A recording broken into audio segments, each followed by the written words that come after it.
Hi, Diana. I think you're still on mute. Let me see if I can fix that on my end. Again. There we go. Yes. Hi, Hey, how are you? I'm great. How are you? Good, thank you. Excellent. So, thanks for so much for joining us this evening. You look very nice, by the way. Thank you. Thank you. So, yeah, tonight is another special CMT Connect webinar, and I am Estella Lugo again with the Hereditary Neuropathy Foundation. And tonight we have the privilege of speaking with Diana Struthers, who we met, I guess, a little less than a year ago with our upcoming the PFTD meeting. And we had the pleasure of meeting you there with Marvin, who was very popular that weekend. And it was really fun to see him interacting with the other patients, especially the kids. Um, and it was the first time that I had seen somebody with CMT with a service dog, and it was kind of like a light bulb went off. It's like, oh my goodness, that's right. What? Why not? And just seeing the two of you together, it was obvious that you were very happy and a great match. So we thought we'd bring you and share your story with the community. And I know we have an upcoming CMT Connect with you and Marvin, and a nice little article that we put together in there as well. So thank you so much for joining us. You're welcome. And Yeah. Marvin's here too. Marvin, up. Is Marvin. Marvin there with you? Yes, but he just ran away. I'm Oh, that's sorry. okay. He's camera shy, I'm sure. So But I will yes, be in a great. little bit. Okay. So in the meantime, tell us a little bit about yourself and a little bit of a background about your CMT story and what point you kind of discovered or came to the realization that a canine companion might be a good idea. Yeah, I have CMT1A, Okay. and I have a very strong background in that my mother, my sister, one of my sons, we all have CMT1A. I'd never, ever a service dog either, as a matter of fact. But as my children grew and left the home, I live in a two-story, which Okay. I bought 30 years ago, not realizing that it wouldn't be a good fit. So as my kids left and I was pretty much alone in this two-story, I realized that I really needed somebody or something to help me as far as going up and down the stairs, carrying little things. Um, if there was a problem, I wanted somebody to be able to bring me the phone. Right. Um, so I thought about it, and one day, literally, it was like a light bulb went off. I was driving down the road, and I saw Canine Companions for Independence. They actually have one of their teaching facilities here in Oceanside, and I was like, wow, that's a great idea. Maybe I'll look into it. So I did. You can easily access them by looking up cci.org, Okay. and they put all the information that you need to get Excellent. this dog. But it's a bit of a process, and it does take a while, but it's Right. all worth it in the end. Yeah, I It's mean, it's a serious commitment, so I'm sure that it is. They want to make sure that they're providing their dogs with a loving home and somebody who's also going to be able to care for them and take care of their needs as well. So that's great. right. They want to So make sure that the dog and you match, right, that your needs and the dogs are going to meet, and they're very, very important that their dogs are used as they're supposed to be, but also they want to make sure their dogs are happy. right, They're not going to put them in a position where they don't get medical care or emotional care, right. because these dogs are amazing and they're just really happy to work. Aw. Yeah, that was one of the things I noticed too, especially from some of the recent videos that we've been sharing. He's just very, very happy to serve his owner and to make you happy and make your life a little easier. So let me ask, during the process with Canine Companions, was there like an evaluation as far as what your needs were as a CMT patient, or how does that work? How do they match you with a dog? Well, actually, first you apply, and then Okay. they, if it seems like you might match work, they call you. You do an interview on the phone, and then after that, you'll get a medical physician to fill out paperwork that says, yes, indeed, you do need will the canine companion. Right. And then you actually go to an interview, Okay. um, where at that time they talk to you about exactly what you'll need and what their dogs can provide because they want to make sure there's a great match.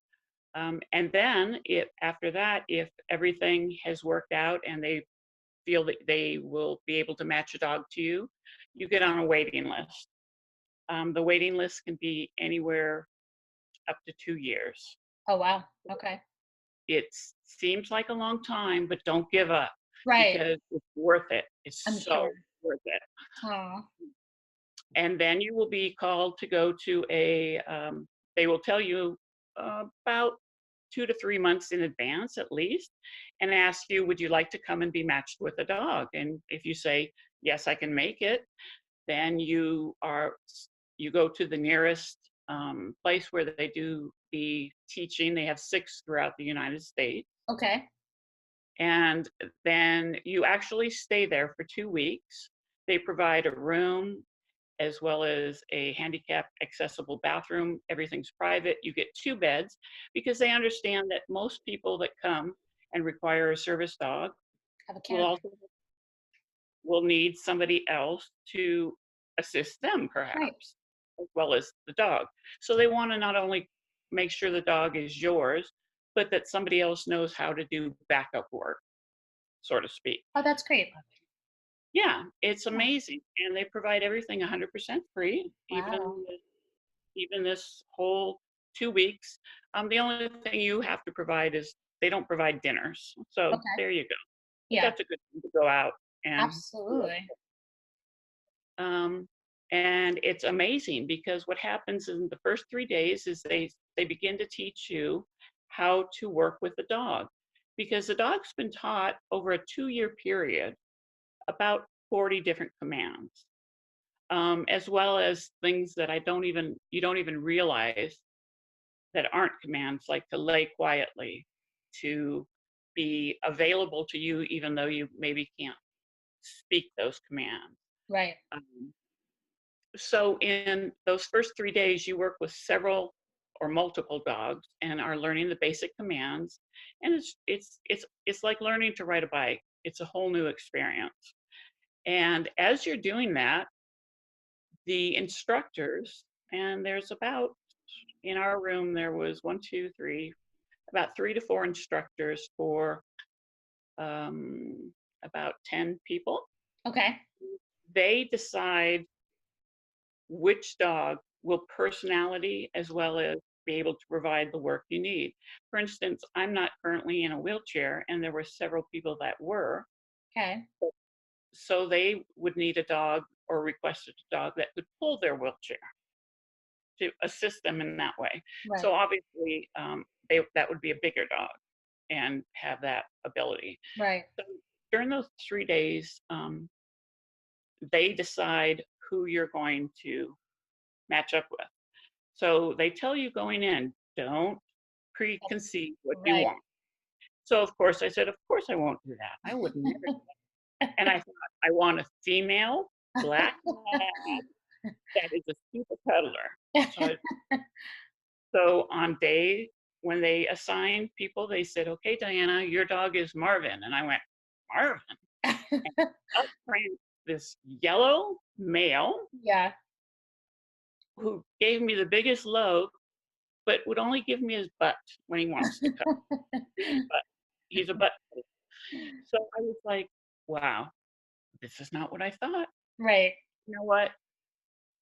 You continue to at on that day. Then from then that point on, that dog stays with you 24/7. Okay. And you learn to take care of that dog. The dog takes care of you. You begin your bonding. And it's amazing because I thought, like I said, I was like, Marvin? And they do give you the opportunity a few days down, about 3 more days further. And they say, you go into a private meeting and you say whether you feel the dog is appropriate for you. Okay. Or, and with Marvin, the dog, I was concerned that, not that he wasn't appropriate for me, but I was afraid that I didn't need him as much as so many other people need him. Right. You had a little And bit of guilt in that capacity. right, so Yeah. I told them, I said, I don't think I should take one of your dogs. It's wrong because I still have the ability to do certain things. And they assured me, I was literally crying, but they assured me, no, this is the dog for you. You guys are a match. And sure enough, I mean, Marvin is like my left arm or my right arm. I'm left-handed. He is so amazing. The things he does for me and provides for me emotionally as well as physically. And what he is able, now he's going to walk around. He's, but he'll come back in a minute. Um, and it was just amazing. But during that time, if you really feel that the dog and you don't match, or they feel that the dog and you aren't matching, Okay. you have the opportunity at that time to get one of the other dogs that haven't been matched. So they always have an excess. Right. And that did happen in my group. There was one where a young lady and the dog just didn't match. She couldn't control her dog. Okay. And there was another where the man felt that the dog and him didn't match. So they traded out dogs. And again, those dogs, are amazing. I still keep in Yeah. contact with most of those people. And their lives have been so changed by having a service animal. And, you don't have to be blind or Right. completely invalid. These animals provide services for people like with CMT, whether they're young children or older adults. Right. They provide so much um, that Marvin can do things for me like pick things up, open doors.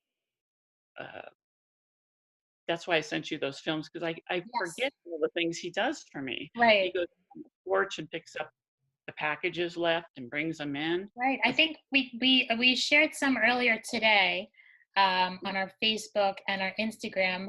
But for those of you who have not seen it, let me see if I could pull those up for you. So this first one is of Marvin. Let's see if I can make this larger. Let's see here. Marvin, here. Good boy.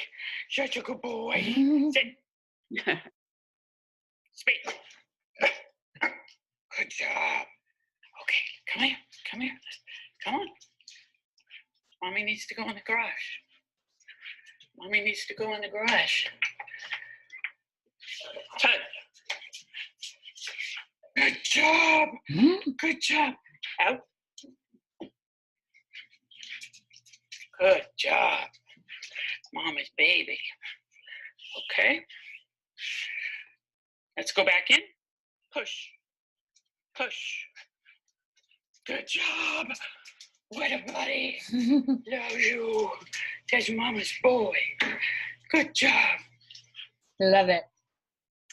And then I think we have some more here. So he will push the doors open, obviously, there for you. Right. And pull the door open, or when there's automatic pressers where it Right. says he knows to jump when I tell him to jump and press. Okay. He also does things like when you, at the beginning of that, you heard me call him. Basically, when I say that, he's sitting in his chair like right now. Let's hope it works. When you say a certain word, he comes immediately to you no matter what he's doing, Okay. whether he's out playing with other dogs at the dog park or whether he's taking a nap in his chair. He's supposed to come immediately, and usually he does. Okay. I find it doesn't normally that he doesn't, but every once in a while, like if somebody else is here at the house, he may be like, I want to play, I want to Yeah. play. But overall, and you also may have noticed when I was in that, how I kept going, good boy, good boy. Right. They teach you that you actually have to really get excited about when they do stuff, because that's why they're so excited to work for you. Right. They like that reinforcement. It's total reinforcement, and you do have to practice it. all the time, Right. the different commands that you need him to do. So, Okay.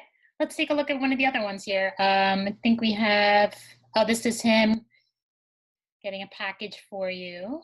Let's make that bigger for everyone. Oops, come on. There you go. oops, there you go. Get. Get.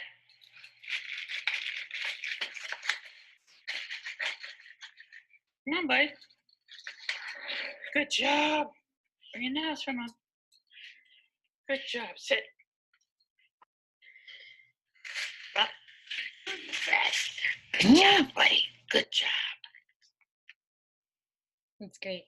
Yeah, I mean, stuff like that is super helpful for anybody with CMT because a lot of times we're dropping things with our hands and it's hard for us to bend down or there's a risk of falling and losing your balance. So that I could definitely see being of great value and helpful. And again, a lot of things they do, I forget that he's even doing or that I'm even saying for him to do. Like, for instance, he won't walk out a door unless I tell him. You heard in that video, I had to Right. tell him to go out the door. Okay. Yeah. Right. He won't advance through a door unless I tell him to. But it becomes so automatic that I don't even think about it anymore. Right. Yeah. I'm just praising him. And you, I know we had a previous conversation regarding children as well, that children, obviously this is something that children can benefit from. What's the difference between getting a service dog for a child versus an adult? And is there a difference in that type of, that process? There is a bit of a difference with CCI because I can only talk from what Right. I know, which is Canine Companions for Independence. They provide several different types of service dogs. Okay. Or several types of dogs. One is a service dog. One is a hearing dog for people that are deaf. One is a companion dog, and another is a institutional dog. Okay. So basically, what that means is most children will get a companion dog.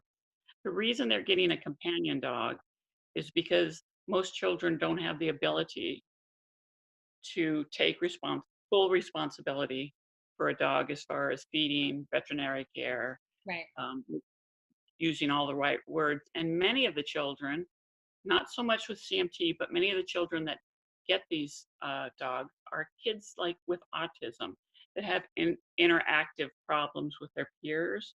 CMT children, at least when I was growing up, also had that problem because you have a disability and kids don't want to play sometimes or pick Right. you last or Yeah. whatever. But if you have a dog, you will have 100,000 friends right there. Absolutely. Such Every an time icebreaker. every time I go out as an adult, I meet at least a handful of new people. Wow. So children, it would be two handfuls at least. The key here, though, is that they're actually a cross between a service and a companion dog. Okay. Depending on how adult, the dog could still go to school with the child if there was a need. So that would be considered more of a service dog. Right. But Canine Companions expects, for the most part, that an adult will be available to assist. Right. Not at school, obviously, but again, it would depend on the individual. There were Right. young people I met at the conference that we attended that without a doubt would be able to have a service dog. Once you Absolutely. getting a little bit younger, probably they would still be able to have a service dog, but they'd have to have the support Right. because they don't have autism where they can't communicate or that they can't um, deal with the animal Right. on a constantly. But so as children, you would have to go through CCI and the parent would have to do the paperwork and Right. but Yeah. I was when I was going through it, there were many young people and children that were getting either companion dogs or companion slash service dogs, Right. depending on their abilities as well as the dog's abilities Yeah. and what they're trained to do. I love that. I think that's so, I mean, pets in general and children, it's just such a great experience. And then, especially for a child who's feeling a little socially isolated because of their disability. And I think that's just can be a game changer, and just really help them through those tough years. So that's I encourage the parents to look into this, and to just weigh it as an option for their children's, because I think it would definitely be great for the entire family. So can you tell us a little bit about the emotional benefits of having Marvin around, and how that's kind of improved your life and outlook on things? Definitely. Yeah, Something I wasn't really looking for. I've always had animals, so I know that animals are incredible. But Marvin, hi, buddy. You want to come up? Up, up, up. He doesn't normally jump up on me, so he's confused. Up, up. there There he you is. He's so handsome. go. I love you. Good job. Um, Emotionally, he makes a world of difference as far as I go out more often Right, because I know that if I go out and I drop my keys or I drop something, I'm not going to have to worry about bending over, falling down, and making a spectacle of myself. right, Instead, Marvin, that's the other key thing with about these animals is it takes a lot of the when people stare and look at you because you walk funny or whatever, it takes that away because now they're directed at the animal, right, who's this incredible animal. So it helps you emotionally to be able to go out in public. right, You're no longer the person that's being stared at or right. being, it's the Yeah, dog. yeah, It improves your outlook. All of us that have a lot of issues with CMT, whether it's the pain, the walking, the whatever, there's usually a little bit of a depression associated with it. hmm, I can't speak for everybody, but I know it happened with me, especially like when I had to quit my job, right, etc. But having Marvin really just it changes that. I'm no longer so depressed. I have other things to do. right. And as my sister said, well, good. Now you have a dog, you'll have to get up and do things. Well, that was one of my points too. I mean, you have to go walk in, so it kind of promotes the idea of energy, and And exercising and moving and getting out, like you said, and keeping active, which is important. exactly. Yeah, And like you said, emotionally, it just changes your whole outlook. It gives you energy. When I'm home alone, I never really worry anymore because I right, know if there's an issue, Marvin's going to find a way to help me with this issue. right. And in some of those instances, like we were speaking about previously, if you were to, God forbid, fall in the house and get injured, what are some of the ways that Marvin could kind of help you out in that situation? Well, he can go get my phone. Okay, Hopefully, someplace he could find it. He can get my phone and bring it back to me. The other thing is, he doesn't bark unless he's told to bark. okay, So like my neighbors will know that if I do a lot of gardening too, so I'm outside a lot and stuff. So they know if they begin to hear Marvin barking nonstop or even just barking, right, that there's probably a problem with me and they will help me by either coming over and checking on me or, calling 911 or whatever the right, need is. So I'm not alone anymore. I have the right. ability to reach out and have people there without having the little thing around my neck that you press. That's The life fine. alert, right? He's Right. much better. He's much cuter than that button, anyway. He is. And he almost always stays right by me. Like right now, he's laying by me again. The distraction earlier was that my husband was going to work and he Right. was hoping to get a treat or something before he went. So he's a smart guy too. He's a Yeah. very smart dog. He knows how to work the system a little bit. Well, he's gone to college, so yeah, he's a smart boy. I love that, and I really it's just great to hear a story like this, and hopefully this will be something that other people will take into consideration. Um, Tell us a little bit about going out into public with him. What are some of the rules? What kind of what laws are in place to allow for service dogs? I mean, what kind of experiences have you had going out in public?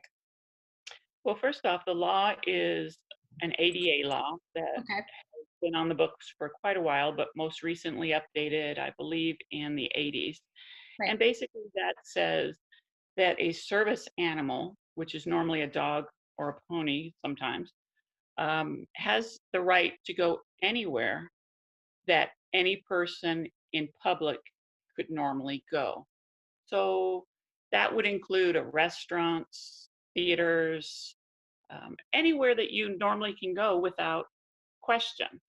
That does not include like going into an operating room or a sterile area, but Right. yes, you can still go into a hospital, just not sterile areas. That includes going into restaurants, but no, you cannot go back where the cook is.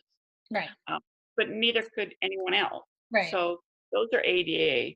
And basically, what ADA says that people can ask is that a service dog? Yes. What does he perform for you? So I would normally say something like he picks up things for me, he can open and shut doors, and basically that's all I have to say. Okay. Um, and then they're supposed to provide me access. Now, what happens in reality? Due to currently so many people feeling that it's okay to go online and order little jackets and stuff that say service animals so they can take their animal everywhere because we all love our animals and we want to Right. take them everywhere. And we think they'll behave and everything's great. But unfortunately, that's not the truth. What happens most of the time is people buy these online, they are not legal. Mm. They're either for emotional, which does not have public access right, Okay. they're just plain illegal. And what that means is when Marvin and I go out in public, he's expected to be totally under my direction. You'll see him, he's quiet, he walks beside me, he doesn't potty, he doesn't do anything unless I tell him. Because when we're out, he knows he's working, he's on the job, and that's the end of it. Right. Unfortunately, people that take their private animals out think their animals are behaving, but in reality, Marvin's been attacked many times by other dogs Oh my. because um, they say they're service dogs, but in reality, they're family dogs. Wow. These family dogs will also potty in places they're not supposed to. They'll start barking. They'll be eating from off the table. People will often feed them in restaurants. They'll be sniffing and doing things in supermarkets with food that you're like, I don't want that dog near my food. Right. Now, service dogs don't do this. They have a public access um, test to make sure that a service dog will behave appropriately. Right. Unfortunately, when people do take their private animals out, many people start to believe that these are real service dogs and they hold it against real a real service dog. For instance, Marvin and I have multiple times been told we can't come into a restaurant. The most recent time was one day before yesterday. Really. Yeah. So what normally happens is, I have to stand there and explain what a service dog is and how Marvin's a real service dog. And then they always ask, "Can I see his license?" Again, there's no such thing. Mm. I do have a little paper from CCI, but it's not a license. A service dog doesn't need to wear a vest, have a special license, have anything. He just has to do the two things. You just have to say yes, he's a service dog and what he does. Okay. So you yourself, you don't have to carry any kind of ID, just showing that. No. Okay. The thing to be aware of, though, for the public, is that if any animal that claims to be a service dog misbehaves, is not under control of the service team member, which would be me or Right. a person, um, is eating from a table, is sitting in a chair, is barking, any of those things, a owner of a business can ask them to leave, Right. and it's still within ADA law rules. Right. Because you're, yeah. I mean, it's got to It is- go both ways, that they need protection as well, so that's understandable. But it's sad to hear that because of those, you know, the dogs that are not trained for this type of work are giving them kind of a bad reputation. So they that's an important thing to know and to just take note of. And the there's other reasons why they're service dogs. right. The other real important thing to take note of is it's not fair to those family dogs either. They're being put in situations that, with crowds and noise, Right. and of course they act out. The people need to understand this is just totally inappropriate, and it is something that affects real service animals Mm, and teams, creating a lot of problems. The same for getting on airlines and stuff. It used to be so easy, and now you have to pretty much prove disability. yourself, Right. your disability. I mean, they can't say that you do, but in reality, but then again, I've been on planes where there's been pretend service dogs that are sitting there barking the whole time, Mm, or trying to bite Marvin as he walks by, yeah. or, doing any number of things. The other important thing to know about service animals and teams is when the service animal is out with their team member and working, unless the team member says, yes, pet the animal, please don't. Please don't pet him. Please don't make little sounds to get his attention. Don't whistle at him. Don't, sit there and pet him even though we're asking you not to because, oh, this poor animal. Mhm. When he needs to have his attention on the job out in public. Right. First thing to do is always ask. And Okay. sometimes I will let people pet Marvin, but there's certain things I have to do. I have to tell him to sit. I have to tell him the Right. word that means he's not working, which I'm not telling people because it's, you know, we don't want a lot of people to know that word. Yeah, yeah. They won't be whistling. They'll start saying that word. Right. Um, and then sometimes I'll let him pet him. It depends on the situation. In the beginning, I'll be honest, I was like so happy to have Marvin and I thought this is great. I was saying to everybody, sure, pet him, pet him, pet him. And I ended up going back with Marvin at a year when we got our reevaluation and we had to go back for retraining. Wow. Yeah, because it kind of takes them out of that focus and that zone. Exactly. Right. And people need to understand that although when he's working, but when he's at home, just like now, he's got 100 toys. He's playing. We're having a great time. But yet when I need him to come Right. or to work, even at home, he'll do it. But out in public, he's got a few more restrictions. He's got to Right. be quiet, he's got to behave, and he can't sit there chewing on his bone or Yeah. his feet or, there's some, they can't do very much of anything, but they're okay with it. They're like, Right. okay, I'll take a nap now. Yeah, he seems pretty happy, and he seems like he loves his job. And Exactly. like I know you had mentioned regarding the training that not all dogs make it to this level of the service dog. I mean, they kind of, during the training process, a lot of dogs are, branch out into other areas and they don't necessarily become service dogs. Can you tell us a little bit about that? Yeah, with again CCI, what happened? They breed their own animals because they found that by using the same technique, they get Hmm. they're more likely to get what they're looking for. They Okay. originally started going to SPCA's, but that didn't work out. So they have breeders that breed, and then they go to puppy raisers. These are incredible people. Puppy raisers are people that volunteer to raise these service animals. It's kind of like grade school. They're teaching Hmm. The sit. basics, yeah. They go usually every couple weeks to a CCI teaching session where all the puppies get together and they learn basics. And these people provide so much love and financial stuff to get. Right. So what CCI is looking for throughout the whole thing, though, is certain. First off, they need dogs to want to work. If the dog doesn't want to work, they're not going to expect the dog to work. Right. Um, if the dog is better at certain things than others, like for instance, a CNI dog, they do trade off dogs with the CNI people sometimes because their dogs, there's different needs, personality, Right. and they also provide dogs like for the courtroom Okay. to help support people that are having a hard time. Those are not service dogs. Those are, it's a different name, but Okay. and they provide support to those people and young children in the courtroom. Um, oh dear, where were we starting? What were we? That's okay. I mean, it just it's nice to know that, these dogs are not being forced to do the work that they don't want to do, that they've, that this is how they've been raised, and that they've passed all the requirements to get to this point, and that they're well adjusted, obviously.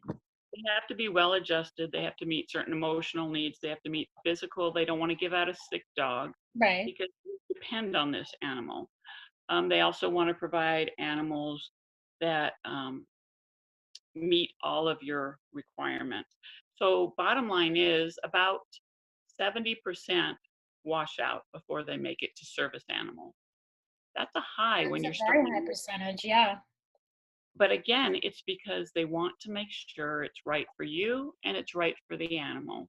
Right. And if they wash out, that's not terribly bad. That just means They're you just meant for did your something best. else. You're just going to have to do something else or just be a happy house dog. Will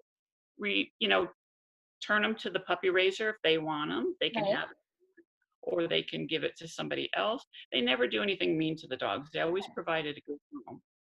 That's so Uh, cool. I think we have somebody else in our community too, Jim Matthews, who has been telling us a little bit about his his experience with his dog. I believe her name is Elsa. Let's see if we can try and get him on here. Oh, there Well, he hi. is. Hi, Hi, Jim. Estelle. How are you? Good. How are you? Good. Thanks for joining us. Well, thank you. So yeah, Well, we've been talking a lot about Marvin and Diana's experience, and I know, yeah, um, she did a great job. yeah, you recently got your canine companion. Was it through the Yes, same organization, or was it through a different yes. No, organization? it was through CCI, Oh wow, but great. it was a different reach. I don't know. I don't remember if she said what region she was because she had a dog. But I got Elsa through the North Central region. Okay. We went to a training program at near Columbus, Ohio, and they have not built a facility like um, was described. Right. They are in the process of doing that. Oh, that's great. So we Great stayed to in a know. hotel, and so it was a little bit different experience, but it was a great experience. I mean, they were amazing.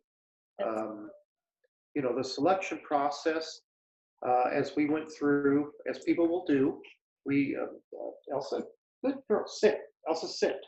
Oh, is she even on? Hmm? Okay, Oh, sorry, she no. laid back down again. But but they were amazing in making the selection. Um, Many people in the class, including myself, thought I was going to get a certain dog because we interacted well and so on Right. and so forth. And now Elsa was my second choice, but there was a person in the class who had a severe speech impediment. And this dog that I thought and everybody else thought I was going to get understood her, could Oh, hear, could understand her commands. wow. And so that's where she went, or he went, and he's doing great. That's Um, that's fantastic. so it's amazing how they match people Right. They have with that the like dog. sixth sense. They know their dogs. They know what they're capable They know of. their dogs. They've had the dogs for 6 weeks, 6 months. I don't remember. I'm talking to my wife. And so, after the nearly 2 years of puppy raising, they go to the professional trainers. Right. And And so they really get to know the dogs because they're with them constantly. Right. So it's, I mean, it's good to trust them. They know what they're doing. Yeah, they know what they're doing. Tell us a little bit about some of the things that Elsa does for you, and how does she help you on a daily basis? She picks things up off the floor. Okay. She opens and closes doors. She oh, I'm having trouble remembering. No, that's okay. I mean, those are two major. Those are two major things. Yeah. Anyway, those are things she does. Right. And how does she help you emotionally? How does she kind of change your life? Oh, you know, as you referenced earlier, it would be very difficult to not gain emotional support from a dog. Right. I mean, she looks to me, she talks to me in the sense of her eyes. She's got very expressive eyes. She loves to lick. So she licks when she's not working. Right. When she's working, she still looks at me like, "Can I lick?" But she can't. Wow. When she's working, she's very much working. I've got her dressed in her vest and her leash, and if I can get her to stand, Elsa, stand. Elsa, stand. There she goes. Good I don't girl. know if you can see her or not. Yeah, we can. Oh, you're sitting, you silly thing. Stand. Stand. Good girl. Good girl. And so this is what we have to wear when we're out. Okay. Because there's always a chance that your dog will get away from you. Mm. Certainly hope that doesn't happen. Right. But, you know, we want them as noticeable as possible. We want them as noticeable as possible just going through various places. We've been in large crowds. We go to restaurants, and she does real well with that. You want to sit, don't you? Mm. You want to lay down. That's okay. At the end of the day, she's tired. Yeah, it's a long. It's 9 o'clock almost. She's been playing with her friend, the 85-pound Doberman. Oh my goodness. Yes, and they get quite rambunctious. But anyway, so Stella, Restaurants. That's okay. You were just mentioning that she was great at restaurants. Yes. We go and we do a thing where we tell her under, and she goes under the table. Okay. Or under a chair or whatever. And she does that very well. Yeah. I think she was very good at that because her puppy raiser flew a lot. Mm. So they were on airlines a lot. She was used to travel. She would try to get her, you know, out of the way. Right. And so she's very, very good at that. Okay. She, you know, people do pay attention to you because, you know, they see the vest, they see the dog, and we're often in places where dogs don't normally go. Right. So it's hard not to notice her. And most people are very respectful. People in our community seem to understand that when she's working, she's not to be bothered. Right. There are a few people who don't. But it's funny, we go to Indianapolis and we see much less of that. We see people that don't seem to understand that process. Right. Well, I think it's something that the public just has to become more aware of. Oh, yeah. You know, it's just a learning curve like anything else. And it's part of, you know, the whole disability awareness campaign. And, you know, the more that we can have discussions like this, the more educated people will be. Exactly. So, yeah, and I think we had a question here. I'm not sure, maybe you or Diana can answer it for us. We have a question from Lori.